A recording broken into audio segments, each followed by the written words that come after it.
ADT Security subscriber, Darrell Waltrip. Here's this big guy, big man, with his eyes about half closed, with a cigarette with nothing but ashes hanging out of his mouth. And he had this thing he was welding on the car with. And I told Jake, I said, man, we gotta get my car out of here. He said, what's wrong? I said, that guy didn't even know how to weld. He was and is, and I think always will be the best fabricator that's probably ever been in the sport. This thing should be in the Hall of Fame. And it's just a fan in a shed. Here's the attic. Okay, here we go. This may look like a regular garage, and it kind of is, but it's not. You want to tell us what this place is? This is Robert G's old shop.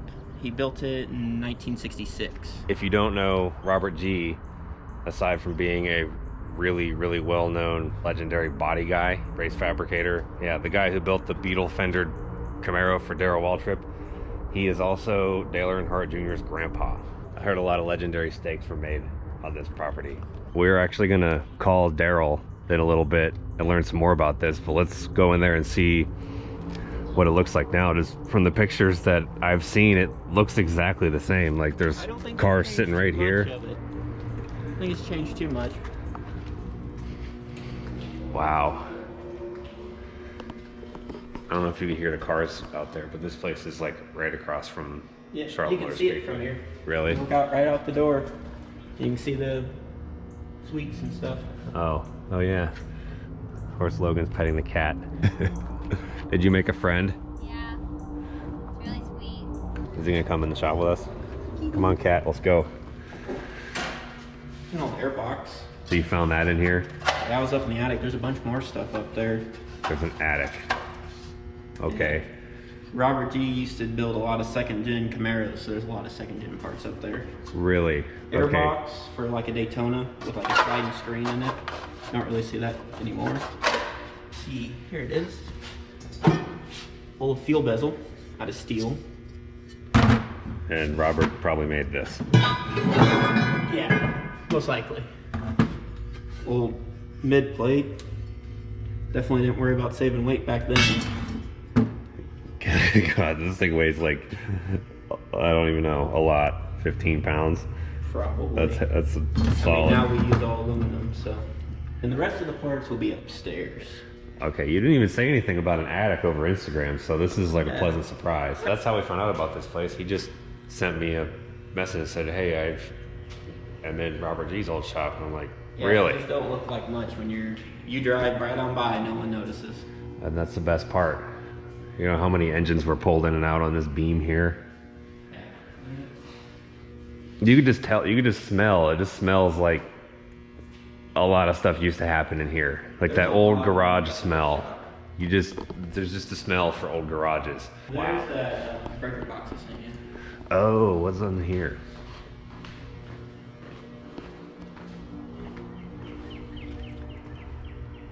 This is crazy. So an ADT Security subscriber, Darrell Waltrip.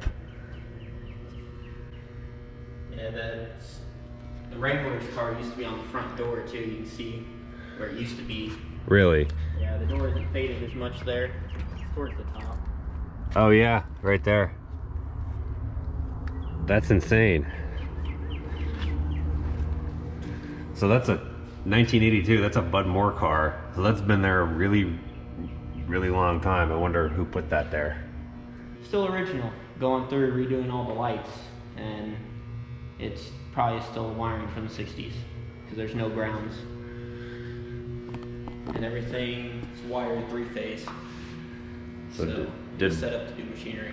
Did Robert build this building himself after he already had the house? I think he built this first because I think I saw a photo before the house was here, and this was just wide open by itself. I'm sure somebody can confirm that.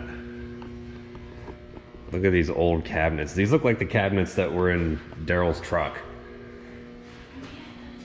They might be. There's some more stuff back in the back too.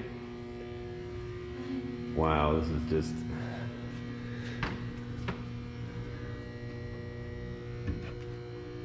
Are there any weird stickers or anything in here? Not really too many weird stickers in here. This is just the coolest thing. That AC unit looks really old. Yeah, both of them. 2 AC units on each side. Back here, I think, was the welding, mostly the fabricating room. The little bathroom that they built. So this is where the magic happened. I'm guessing, yeah. Because there's more of those cabinets back there. But here's the attic. It's alright. Everybody's garage has a bunch of stuff in I it. moved from Ohio. Oh, I guess not that long ago. November, but we know the struggle. left shop and moved. You got a light? Yeah, there's a light up here. What's that light? Babe, look. Oh, another cat. We have more friends Is that the now. black one? Yeah. Heck, if I was a cat, I'd want to go into Robert G's attic too. I can't believe this is... How... There's so much stuff out here that is just not known. I don't, like... This is so cool. This is really neat. This is just like... Look at the way the walls painted and stuff in here too. Yeah, I wonder when that was done. I got so many questions. Okay, here we go.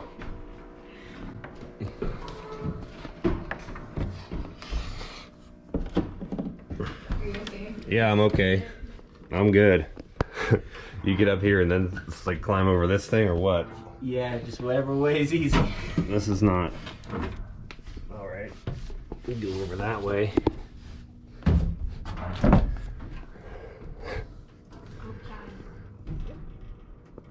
Who did the cardboard patching up there? I don't know.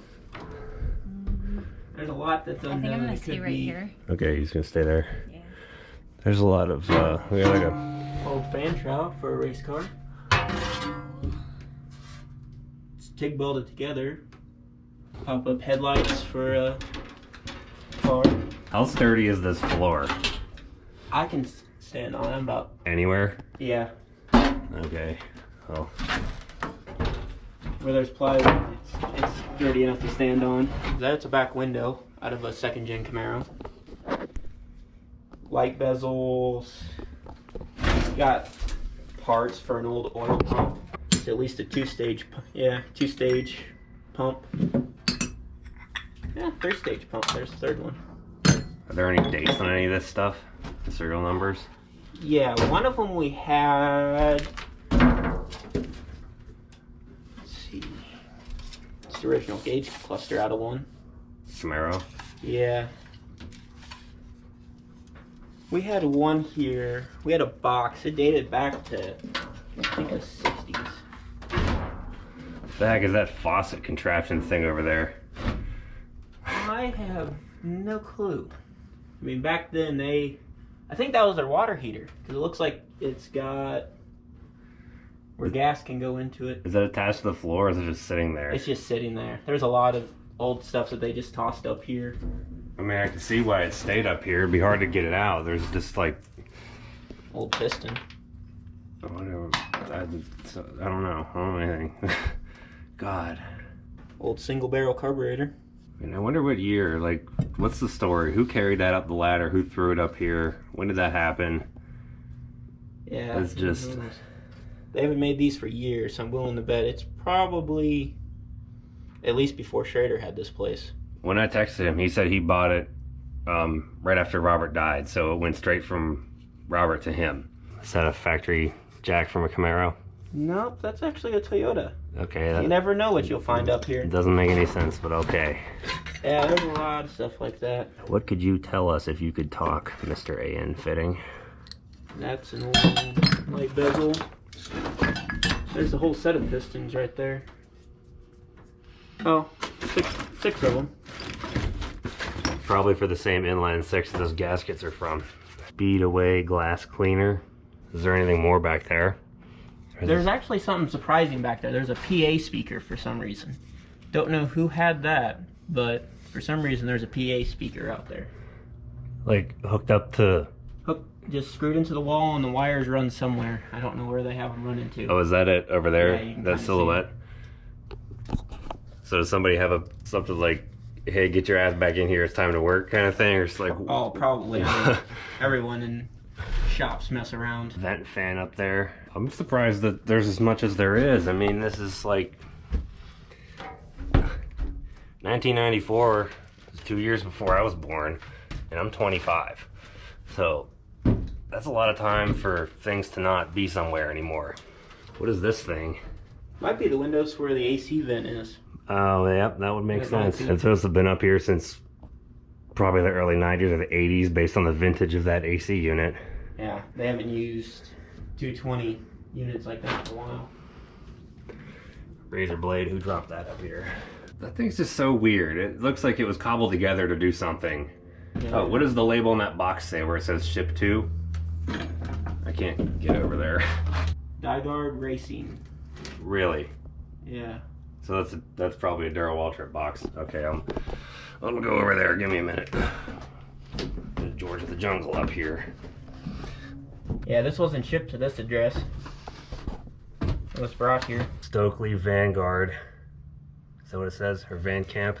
Something? Yeah, Van Camp. Dyguard Racing. What does it say?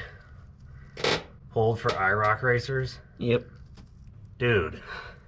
Just let me take a quick second to say, if you like this stuff, if you're into this history stuff, make sure you check out the Racing History Nerd Zone playlist on the channel and hit subscribe, because the pipeline is bursting right now. There's going to be a lot of really cool stuff coming up, more cool race shops, inside tours from people who work there. If you haven't seen yet, we did a video where we drove all over the Charlotte Mooresville area showing what former buildings look like today. You can find that in a card right here. And this is our shop where we do car builds. 632 big block going into 93 Suburban, frame off restoration, giant mess everywhere else, ignore that. 72 Monte Carlo, boom tubes everywhere. That's what we do. We do cool stuff. Okay, back to Robert G's. Didn't even notice that. This is what I do. It says Hulf for IROC racers. I think they meant hold. But what came in that box? I don't know, so many questions. There's a vent up in the roof here somewhere I saw. But for a body guy, there's no paint anything. Like it doesn't look like a paint spot. Like you just paint stuff wherever. Paint in the driveway, or Yeah. where's all the evidence of paint? You mentioned that. I think I did see a spot somewhere on one of the windows. Actually, I know where there's the old original fan they used to use for this. Because I think that's everything up here. If you want to go back down, we can find that fan. Okay, let's do that. Wow, that is old wiring. Yeah. This has got that 60s looking font on it. I can't describe it any better than that, but you know what I mean. Oh, here's a piece of a newspaper. Monday, January 22, 19. Damn, it cuts off.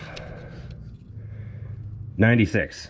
Okay, so this newspaper clipping is 6 months older than I am still.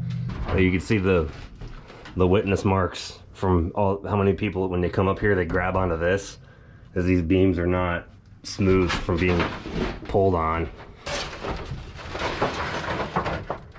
What is that? Sewell MC Monte Carlo. Is that a template? Like a cardboard template for something? It's a template. Yeah. Door. Definitely a template made for something. Dale Jr., if you're watching this, is this Robert's handwriting? Did he write this? Yeah, that looks like this is a template for a quarter panel. MC probably means Monte Carlo, because I could see an 80s Monte Carlo quarter panel in this. Look at that silhouette. That's a quarter panel from an 80s Monte Carlo. Dude, this is unbelievable. These must be preserved at all costs. Left, away. Here's the right side for it. Bend this way. Yeah, these are templates for body panels. Damn.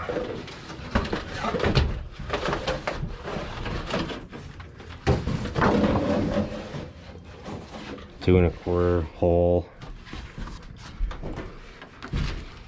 Is that the other quarter That panel? would be the other quarter panel, I'd say. Used to be. What Or is got this? eaten.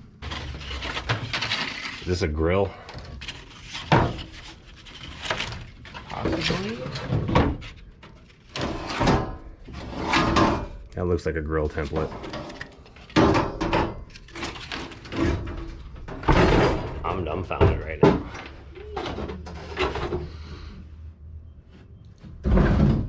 It's kind of cool. See, he made cardboard templates the same way I do, because you cut multiple pieces and you tape it together, and then you iron it out. It's a back window for something that's flat. Lumina rear bumper template. Really? Lumina rear bumper number 25. Here's the door. Dude. Okay, we're taking these back downstairs.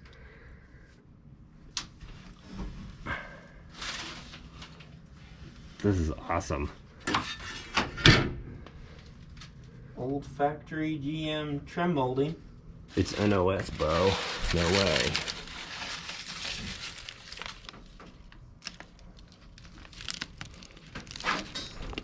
$73 something. Wonder if there's anything lurking under these things That's here. what I was gonna say. There might be stuff under here that they just threw stuff over. Yeah, like these. I mean, 25 Lumina. That's a Hendrick car. I mean, like these templates probably came from Hendrick. Yeah, because G was affiliated with Hendrick for the Bush stuff. Okay, now we'll make the descent back down to everything else. Okay, we're about to call Darrell Waltrip. I've never talked to him on the phone before. Just Kenny Wallace talked to him, so he said, yeah, I'll talk to him, so we're gonna call him.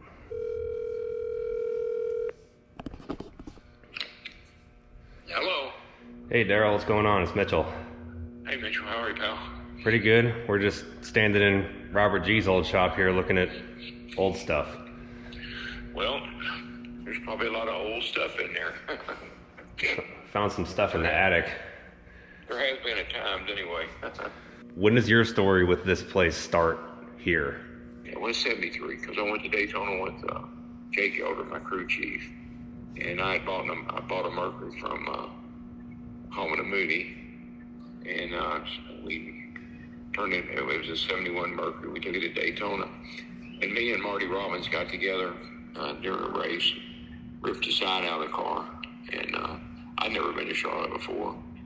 And Jake knew Robert, because Robert had worked for Harry Hyde. Harry was a K&K guy with the 71 car. Robert was the head body man over there, right up the street at the Speedway. Anyway, Harry and them folded up, and so Robert had a shop of his own behind his house. And so the cars got the side torn out of it. And Jake says, take the car back to North Carolina, and I'm gonna get Robert G to work on it. I said, that's great. What's his last name? He said, that is his last name. So anyway, I didn't know Robert. I'd never met him before. So Jake takes the car back to Charlotte, and I fly over there, and they pick me up. We go by Elmo Langley's shop, different places. That shop and that racetrack used to be like way out in the country. It seemed like not so much anymore, but back in the day, it's way out in the country. Anyway, we get to the shop, and he was a body man. He wasn't like these guys today. He wasn't a remove and replace. He fixed stuff. Something was bent, he straightened it, and something was torn up, he fixed it. That's just how he was. And so he had this side of that Mercury all fixed, and you couldn't even tell it ever been raced or in a wreck. So I was impressed, very impressed. But the thing that I was worried about when I walked down there, walked down the driveway to the back of the house, and there's this big guy, big man, with his eyes about half closed, with a cigarette with nothing but ashes hanging out of his mouth. And he had this thing he was welding on the car with.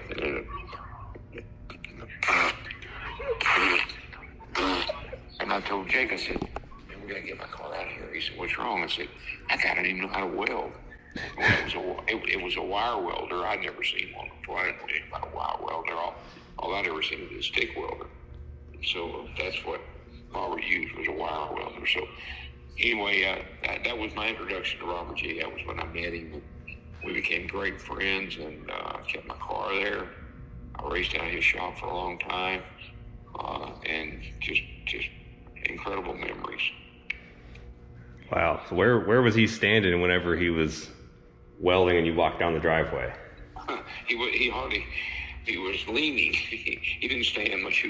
He's a pretty big man, and he was just leaning on the car. So he was leaning up against the car with his wire welder, doing his thing, doing his body work. He had all kind of tools, hammers, dollies, just whatever it took to make a car. He was the best, was and will always be the best fabricator that was ever in NASCAR. He was incredible. His trade was body work. We were up in South Hill, Virginia, moved down to North Carolina, went to work for Harry Hyde, built all those beautiful K&K cars. On the back of a lot of those cars, you'll see body by RG. That's Robert G. Anyway, that's just, it was just, it was lucky for me because when I went to the shop the first time, he had Frank Warren's car. He had Edna Greaves. He worked on Dodges. He fixed all those Dodges, and so he had quite a few, 3 or 4 cars just sitting outside waiting for different things to be done to them. And that's what he did. He did body work for a number of teams in the sport at the time. The building in here, there's the main shop area with the cabinets on the right and the cherry picker beam in the middle, and then there's a little room in the back. Do you remember what the layout was like back in this back room here?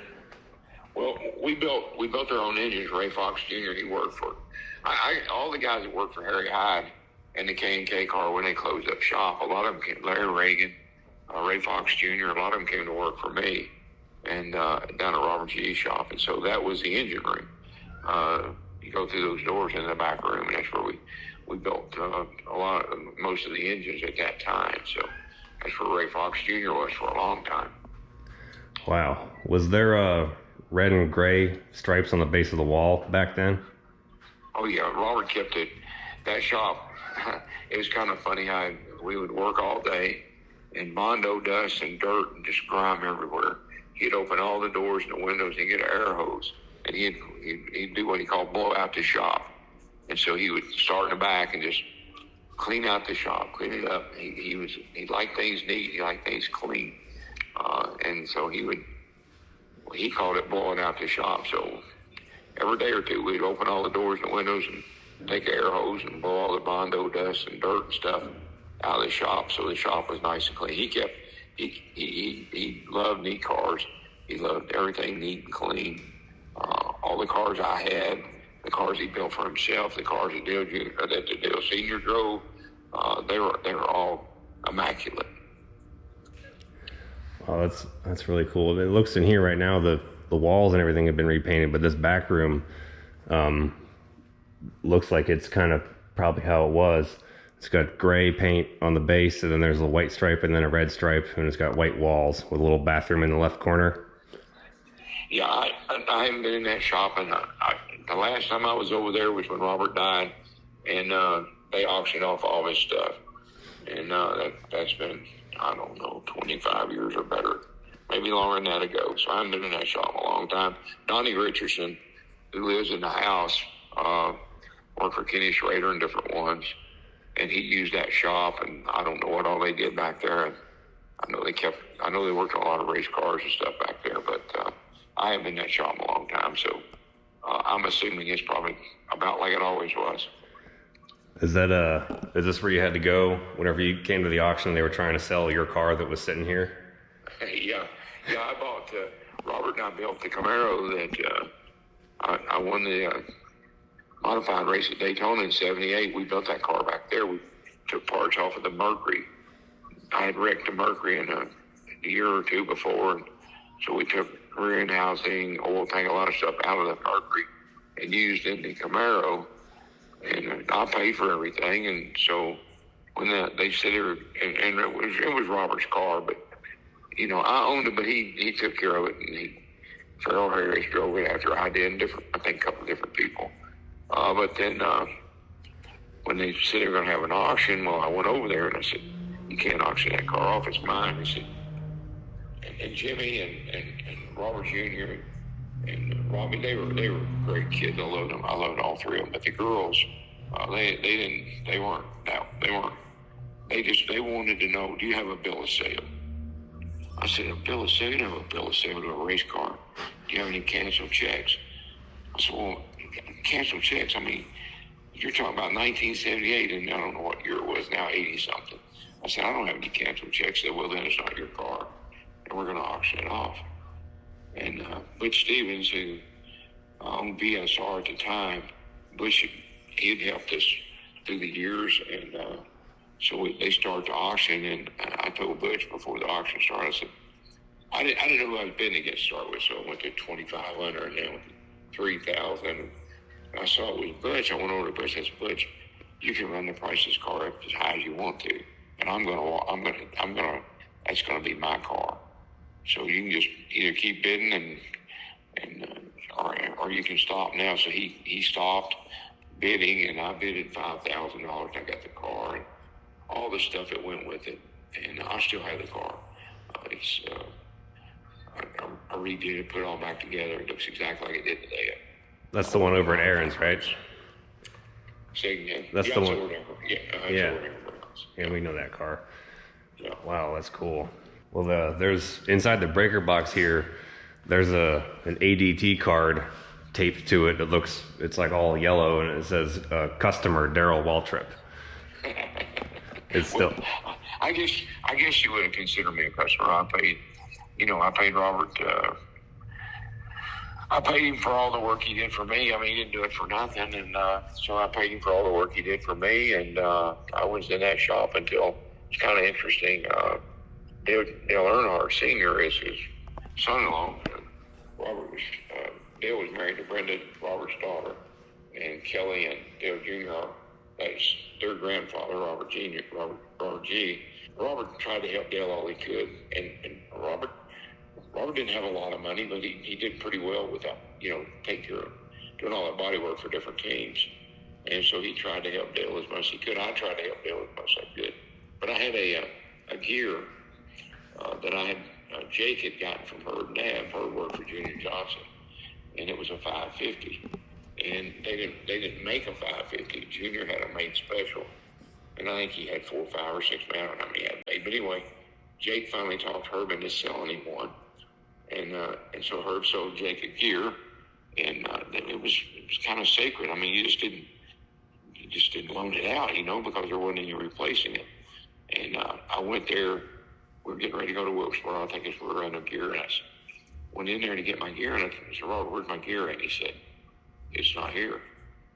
I said, what do you mean it's not here? He said, I let Dale borrow it. I said, you did what?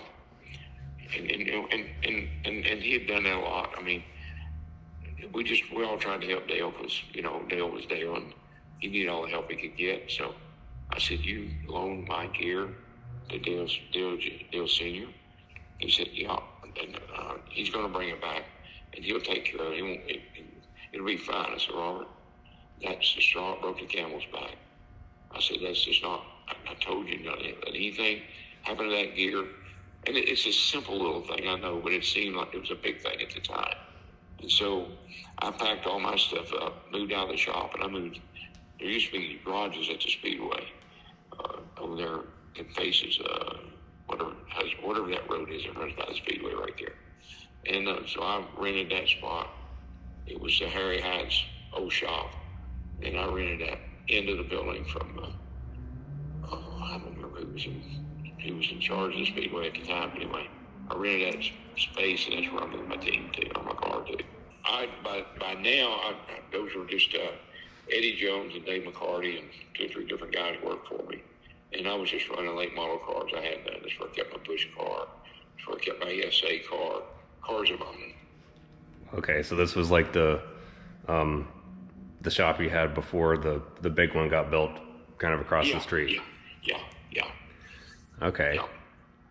And that was an unfortunate situation because I love Robert. He was one of my very best friends.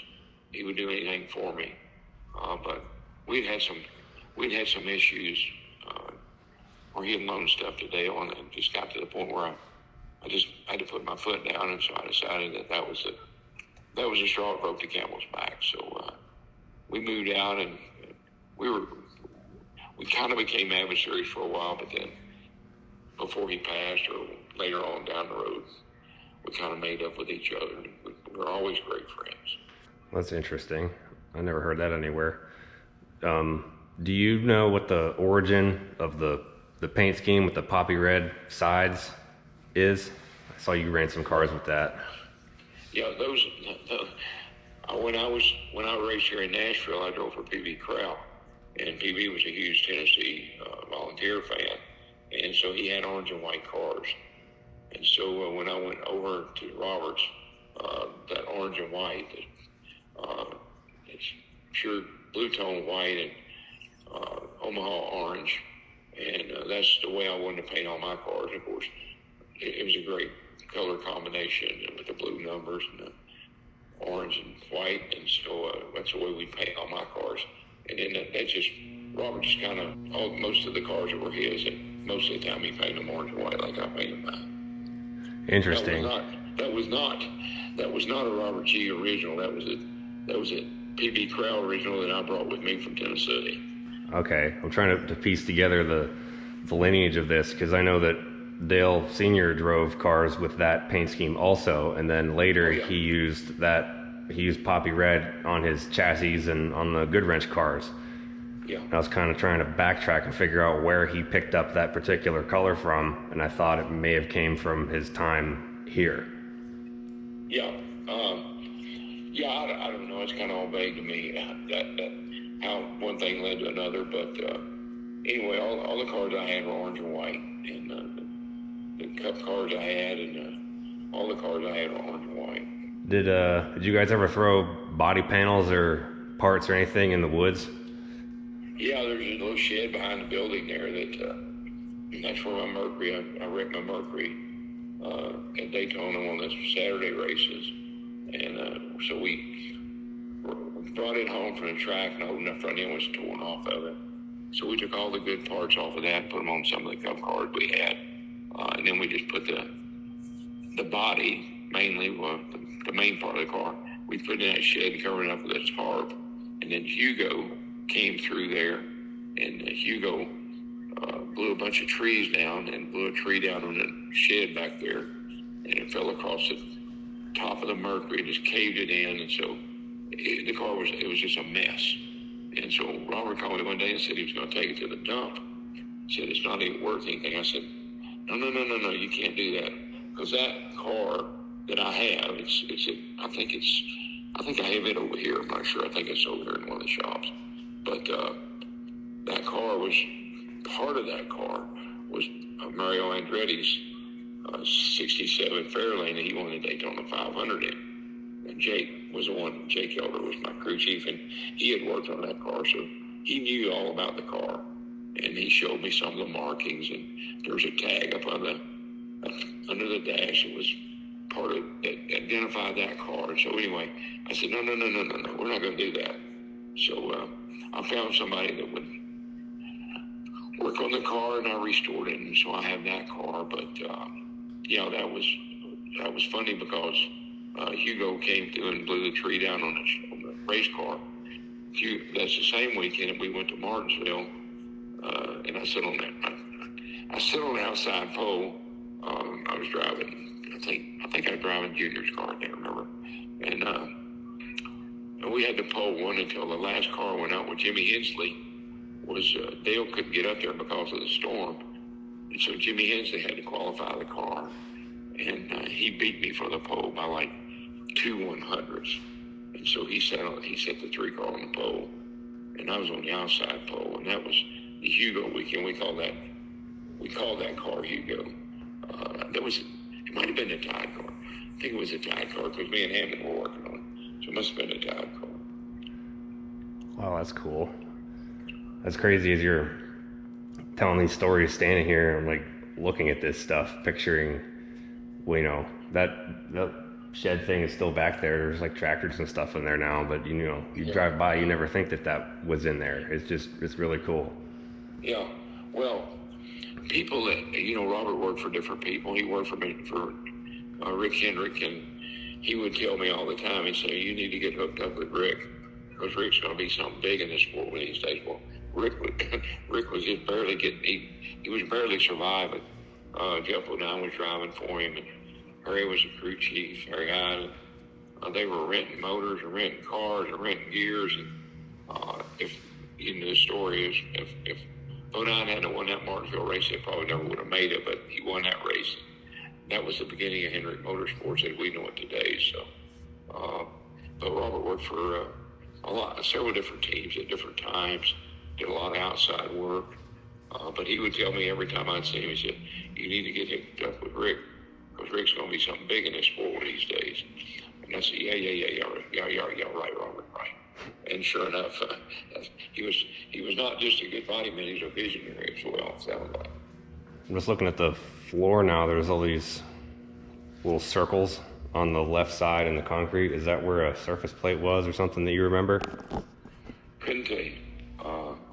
We didn't have a lot of technology back in the day. That was, Jake was, like I say, he was a crew chief. He had a tape measure and a string. That was about it. So it may be where they put hooks in the floor so they could pull the car down. I'm not sure, but like I said, I haven't been in there a long time, so I couldn't say for sure.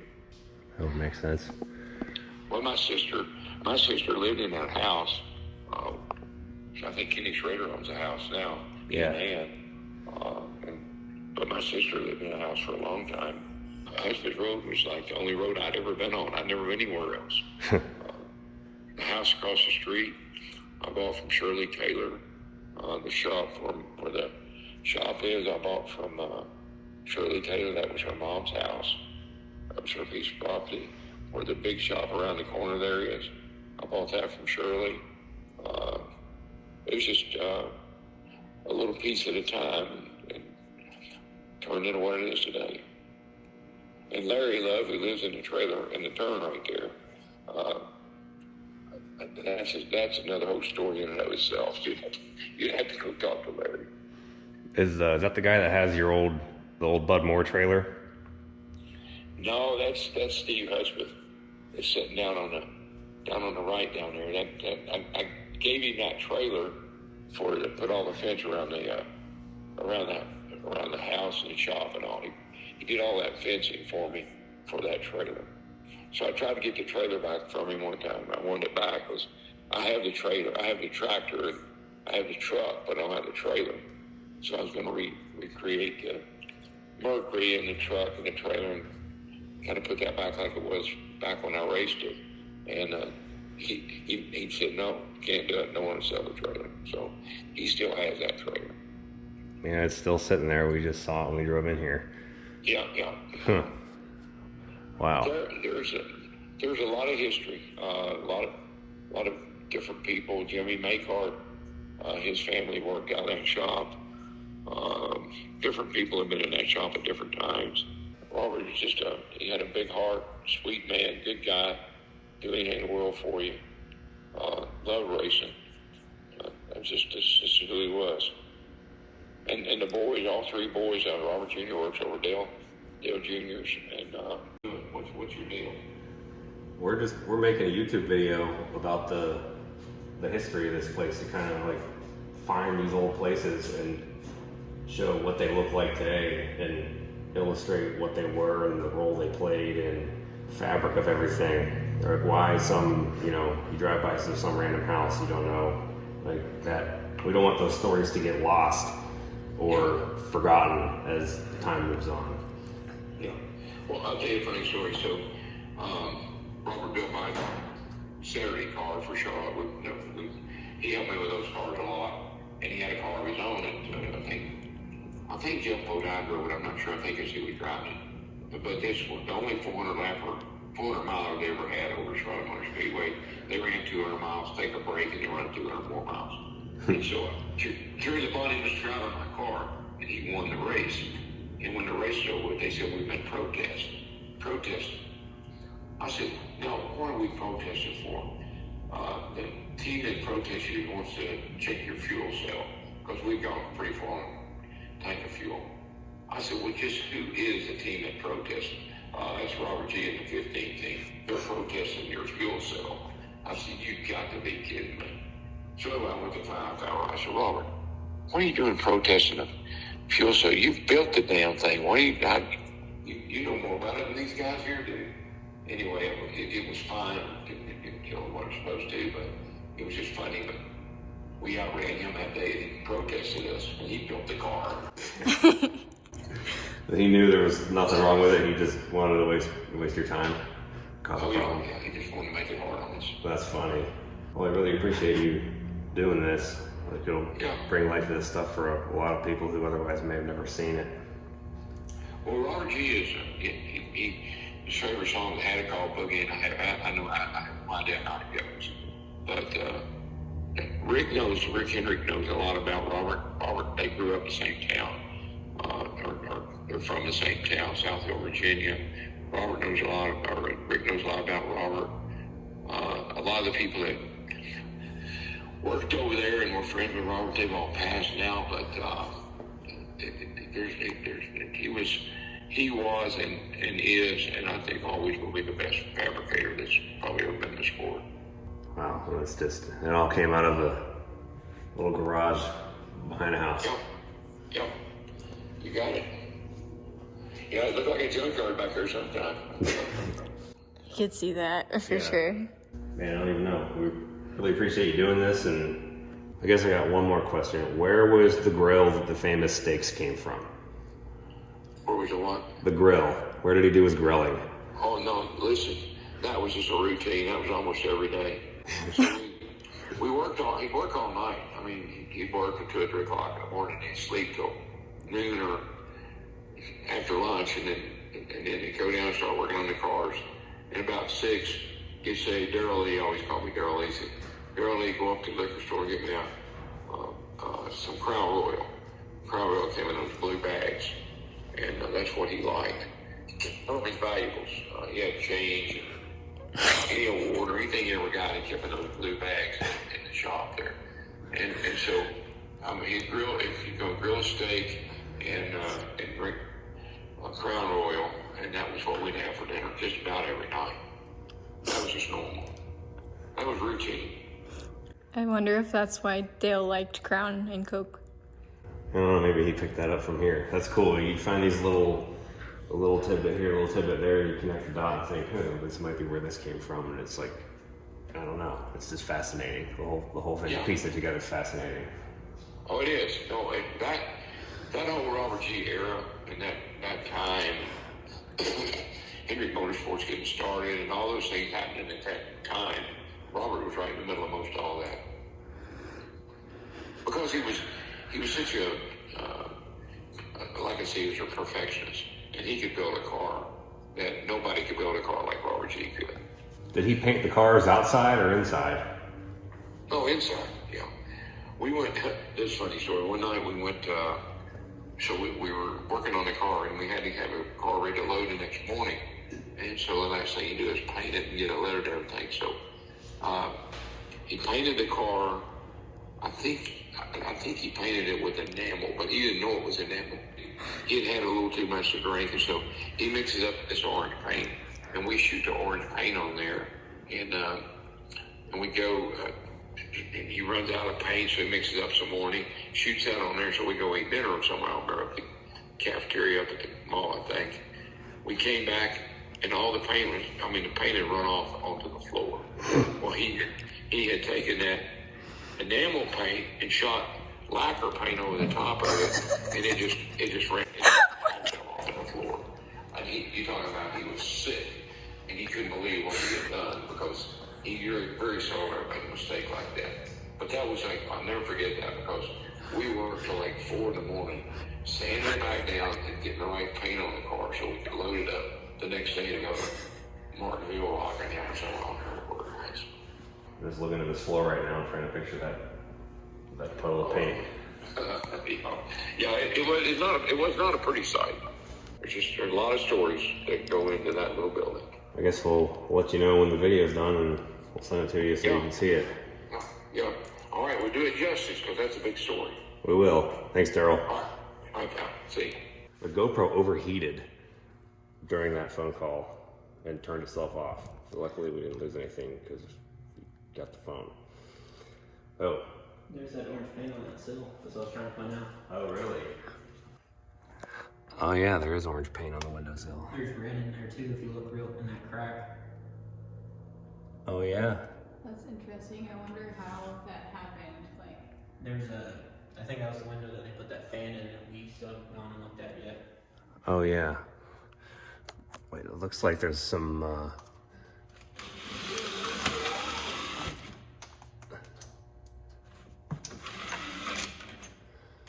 yeah, there's some holes drilled in here. Wow, that's awesome.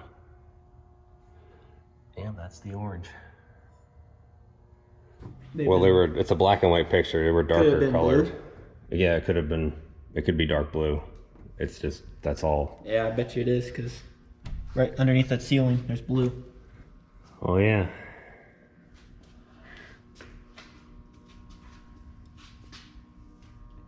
Blue, white, and then gray.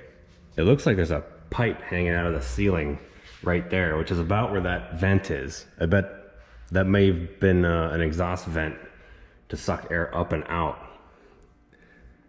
Might have been. I know they put the fan in the window, but they might have had an exhaust vent too.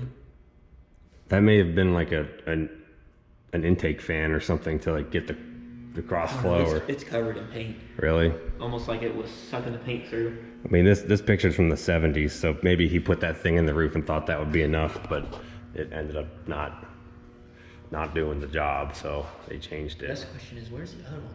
They were both in here. The other cat? Uh-huh. oh, That's a good question. Were they both in here when you closed the door? They were both in here because they both walked out of there. We're going to have to go into real Robert's shed here. What is this? So, look at this wheel.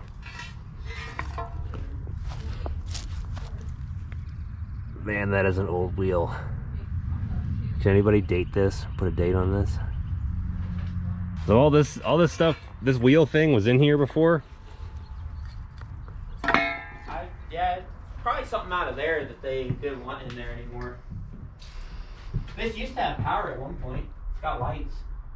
So this was the fan from the window. Yeah. There's another one too. I think they had two fans. There's one with a lot of paint on it.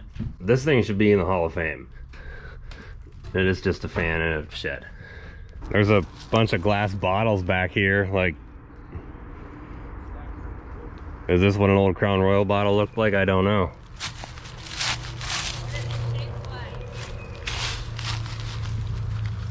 Like this. no. I don't know what this is. There's a few of them right here. A paint can. Yeah, there's still a ton of paint cans in those cabinets in the back. Really? Yeah. Is this a Sundrop bottle? I don't know. The bumper. A 25th anniversary something. The vinyl's falling off. Does this have anything on the other side of it? Oh yeah, a giant 17. Wow. That. And there's some Lexan windows in here. Right side, left side. Two. Probably both. Those thingies. The thingies that went over the doorways. In the old pictures. So this is probably a lot of the old stuff off of this shop. Yeah, it is. Yeah, this is the one that was over the garage door. Like, You just don't know until you go looking. You just don't know. This looks like Levi Garrett yellow. Probably from one of Bodine's cars. Yep. Levi Garrett yellow. Things that have been painted and rolled across here. Search around for more evidence of existence. If you're into this stuff like we are and you think it's interesting, make sure you're subscribed because it's just going to keep coming. Everything is everywhere here and we're going to dig it all up. Also, you can find all of these type of videos on the Racing History Nerd Zone playlist on the channel, so you definitely want to check that out. Just like this, visiting the old places, and kind of like we did with Darrell, we did that with Mark Martin and Kenny Wallace in their hometowns. So Darrell was over the phone here. Those ones were actually in person. So you're gonna want to check those out if you haven't seen them already. And who likes Logan's Harry Gant shirt, by the way? I'm feeling it coming time. Yes, it's a very cool shirt. If anybody knows Harry, I want to come pet his cows and help him feed them. Yeah. Every time we drive anywhere, she's like, oh, look at the pretty cow. We're like, oh, they have goats. I'm like, where? I'm like trying to stay on the road here. Oh, you're talking about right there. Everywhere. There's cows everywhere around here. Literally everywhere. It's great.